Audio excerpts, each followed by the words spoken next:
accueille Olivia Adriaco. Un beau matin, vous vous apprêtez à sortir. Un dernier coup d'œil au miroir, un petit coup de peigne et des poux. Pas de panique, même si c'est désagréable, un pou, ça n'a jamais mangé personne. C'est juste un petit insecte qui s'installe sur notre cuir chevelu pour s'y goinfrer tranquillement de sa nourriture préférée, le sang. Le pou n'a pas d'ailes et ne saute pas, mais il est en revanche très futé. Un simple contact de bonnet à écharpe, par exemple, lui suffit pour changer de tête. Il faut donc être vigilant. Si ça gratouille et si ça chatouille, passez tout de suite vos cheveux au peigne fin. Tout le monde en a parlé à retrouver Olivia Adriaco à Biarritz, où elle passe aujourd'hui la moitié de son temps. On est sur la grande plage de Biarritz, enfin en tous les cas on y va. Le rituel du matin, c'est la balade avec son chien. Mais ils nous annoncent du mauvais temps, on a du beau temps, enfin c'est toujours un peu le contraire. Et en tout cas ça peut vraiment changer dans la journée.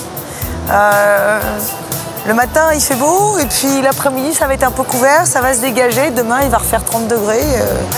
Dans tous les cas, la température est bonne. Allez, une tête. Ouais. Loin de Paris, Olivia continue d'aimer l'agitation de la ville. À Biarritz, elle a ses habitudes de quartier.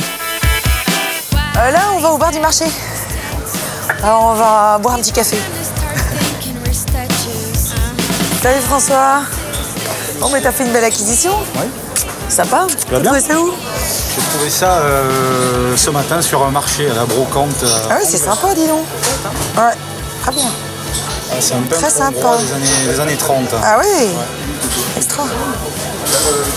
Ah, il y a encore des petites trouvailles à faire. Hein. Bon, t'as déjà fait tes courses? J'y vais. Toi, c'est fait? Non, j'y vais. Tu vas aussi? Je bois un petit café d'abord.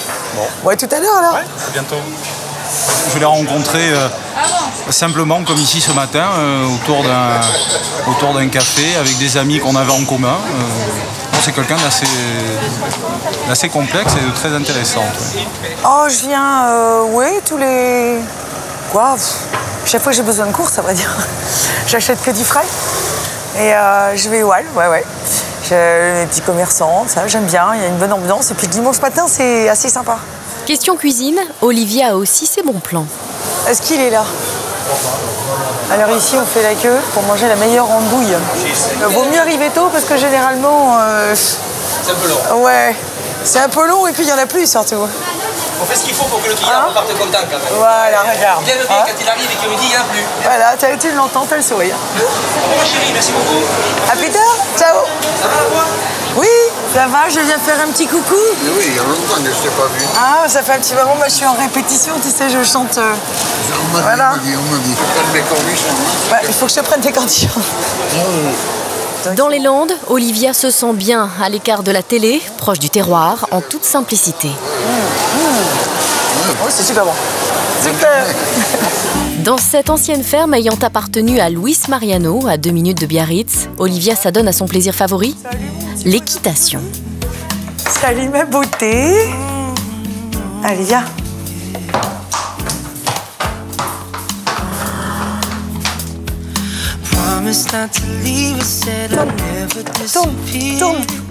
Tourne.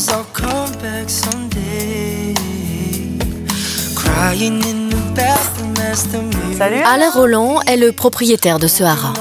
Olivia, c'est une très bonne cavalière, passionnée bien sûr, et amoureuse du dressage et des chevaux ibériques. Aujourd'hui, Olivia, fille adoptive de la région, est devenue la marraine du polo du Pays Basque. Un polo entre copains, comme elle dit.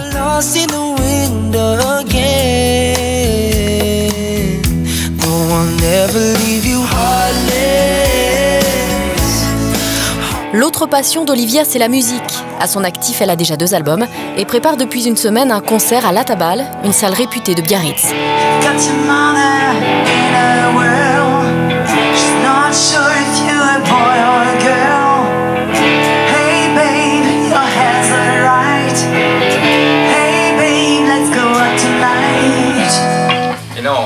Ouais. Okay. Et tu veux faire les accords avec moi? Non, je te prends. Et là, pour entrer les 2 guitares, il n'y a pas encore la batterie. Et toi, tu vas arriver. La musique, elle y consacre aujourd'hui toute son énergie, contrairement à certains.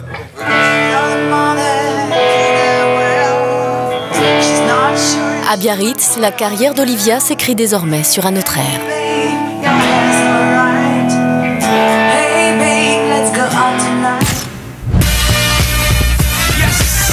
Et maintenant, la lumière se rallume sur Olivia Adriaco. Bienvenue sur le plateau de Tout le monde a parlé, Olivia.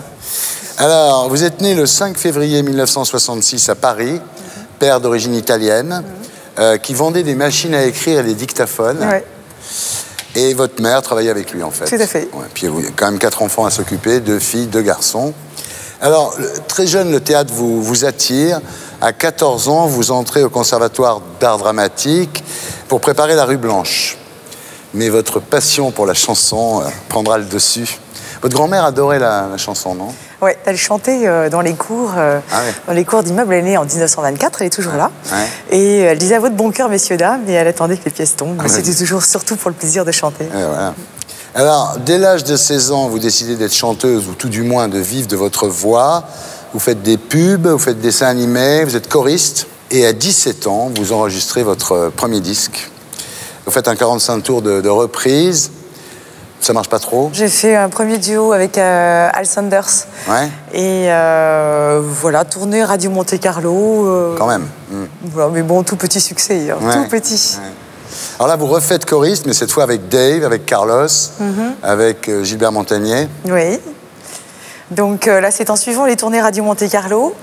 Ouais. Et donc, bien, tout simplement, c'était les artistes du podium. À l'époque, Ouais, il y avait ces podiums-là, la tournée Europe 1, la tournée RMC, etc. Ouais. Et j'ai d'excellents souvenirs parce que c'était très, très marrant. festif. Ouais. Ouais. Et là, en 1990, vous faites de la plongée au Mexique et vous rencontrez le réalisateur de Taratata, Gérard Policino, qui vous parle de M6. La petite chaîne qui montait, cherchait des animateurs et il vous conseille de faire un casting. Alors j'étais un peu surprise parce que la télévision, pour moi, c'était vraiment une inconnue totale. Et d'ailleurs, j'ai raté mon premier casting. J'ai raconté une histoire drôle parce que sur M6, il n'y avait pas grand monde qui s'occupait de ça à l'époque. Ouais. Et il m'a dit, c'est pas grave, il y en a un autre. Et puis là, du coup, comme j'ai Vous avez mieux préparé la deuxième fois. Oui, voilà. J'ai commencé à m'entraîner devant une caméra. Et puis, bon, j'ai été sélectionnée. Et il y en avait 10, 5 garçons, 5 filles pour présenter des émissions musicales. Vous aviez envie de faire la télévision? Non. Non. Pas du tout. Oui. J'y suis allée comme Oui, ça, c'est ça. voilà, parce que quand il m'a proposé ça, j'ai trouvé ça un peu incongru. Et puis il m'a dit, mais cherche des filles comme toi, tu verras, c'est pas compliqué. Ouais. Et puis du Mexique, je te rappellerai. Et puis finalement, il a fait. Ouais. Donc c'est un peu grâce à lui, finalement. Mais c'est vrai, c'est toute votre carrière, ça. C'est-à-dire que vous avez fait beaucoup de télévision, on me sent vraiment être fan de ça et on voulait en faire de la chanson, en fait. Oui, et puis, en fin de compte, la télévision, au départ... c'était un peu spécial pour moi. Je ne savais pas trop ce que je faisais là, ce qui allait se passer. J'avais une petite émission en direct, voilà. Vous aviez Hit, Hurrah. Pas facile à dire. Ouais. Destination musique, Destination vacances, Les Matins d'Olivia. Et puis surtout, pendant 3 ans, Haute Forme, qui était pas mal. C'était une super émission, c'était tout à fait novateur, l'écran coupé en deux, avec la bonne et la mauvaise Olivia, sur les petits bobos quotidiens. Tout à fait, Et il y avait plein de petites choses vraiment ingénieuses avec ces scénettes. Ouais. Alors, votre truc, c'est la chanson. D'ailleurs, en 1996, toujours Gérard Policino vous propose de remplacer Nagui dans Taratata. Et là, vous voulez pas, pourquoi? Eh bien, Haute Forme démarrait vraiment fort. Ouais. Et en plus de ça, j'ai dit à Nagui, d'abord, ça va être difficile que je m'assoie dans ton fauteuil. Ouais. La deuxième chose, c'est que je ne serai jamais invitée dans cette émission. Ah oui. Non, quand on chante, c'est pareil, c'est compliqué. Voilà. Ouais. Et c'est Alexandra Kazan qui s'y est collée. Voilà. Vous avez regretté ça? Non. Non. J'ai pas regretté finalement.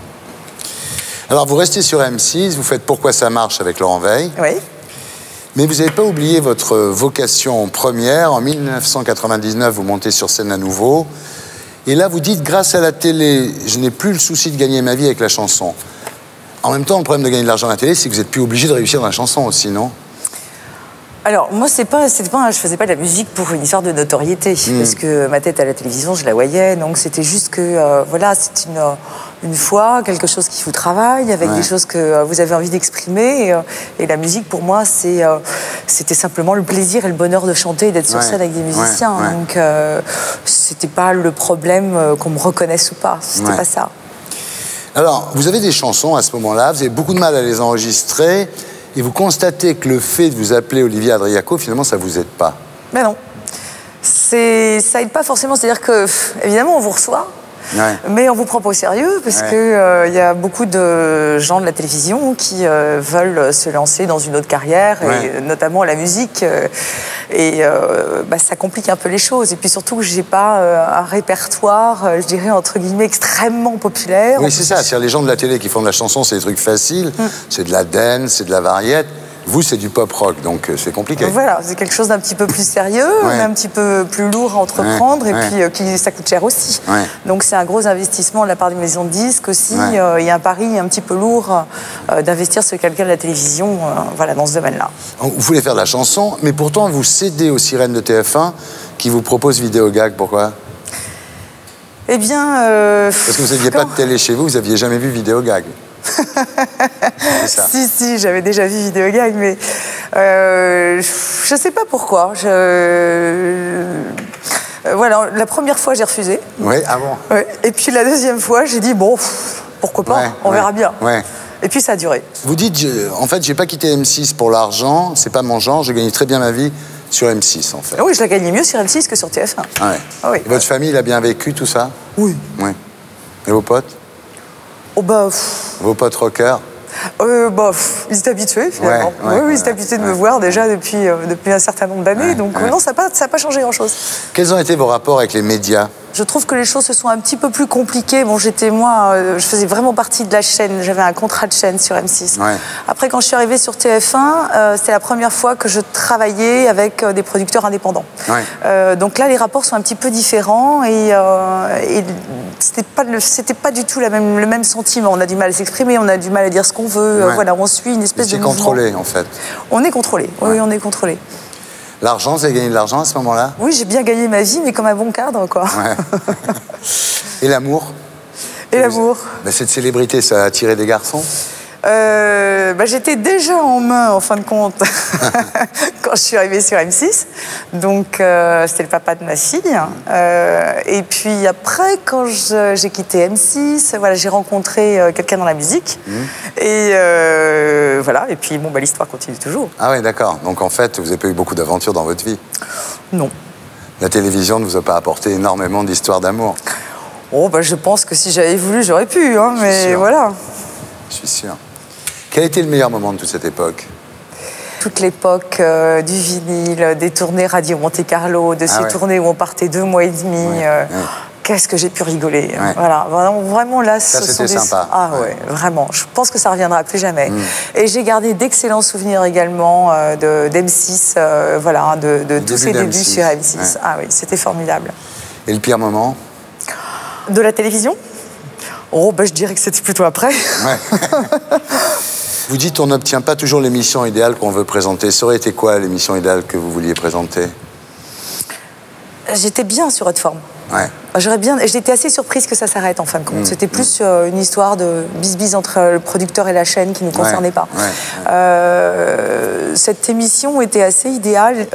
J'aurais bien continué sur ce chemin-là, rester dans le magazine. Alors là, on ne vous voit plus sur les grandes chaînes, mais vous continuez à faire de la musique. Alors vous dites, je ne suis pas pressé, de toute façon, je crois qu'une carrière n'est jamais arrêtée. Donc vous persévérez. Oui, mais j'ai la tête dure. J'ai la tête dure, oui, je continue toujours. Le disque sortira en 2004, financé par vous, sur un label que vous créez vous. Et comme c'est très personnel, ça n'a pas un grand succès populaire, il faut bien le dire.